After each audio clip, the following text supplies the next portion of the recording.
2024-এর অভ্যুত্থানে ইসলামী ছাত্র শিবির গুরুত্বপূর্ণ সহযোদ্ধা ছিল বলে মন্তব্য করেছেন জাতীয় নাগরিক কমিটির মুখ্য সংগঠক ও জুলাই শহীদ স্মৃতি ফাউন্ডেশনের সাধারণ সম্পাদক সার্জিস আলম।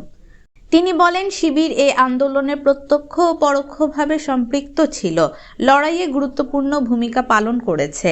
মঙ্গলবার 31 ডিসেম্বর ছাত্র শিবিরের কেন্দ্রীয় সদস্য সম্মেলন 2024-এ উপস্থিত হয়ে বিশেষ অতিথির বক্তব্যে তিনি এসব কথা বলেন।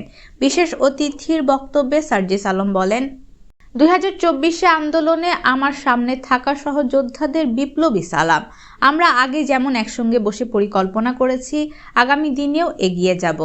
তিনি আরও বলেন, শেখ হাসিনার মতো যারাই ফ্যাসিবাদ হিসেবে আমাদের দেশে প্রতিবন্ধকতা হয়ে উঠবে, তাদেরকেই একসঙ্গে প্রতিহত করব। বৈষম্য বিরোধী ছাত্র আন্দোলনের এই অন্যতম সংগঠক বলেন, বিগত 16 বছরে শেখ হাসিনা যাকেই পোটেনশিয়াল থ্রেট মনে করেছিল, নানা উপাধি তকমা দিয়ে ব্লেম গেম খেলায় মেতে উঠেছিল। অনেক নিরপরাধ মানুষ, আলেম ওলামাকে শুধু তারা পোটেনশিয়াল থ্রেট মনে করার কারণে জেলখানা থেকে শুরু করে হামলা, মামলা, নির্যাতনের মাধ্যমে হত্যা করেছে।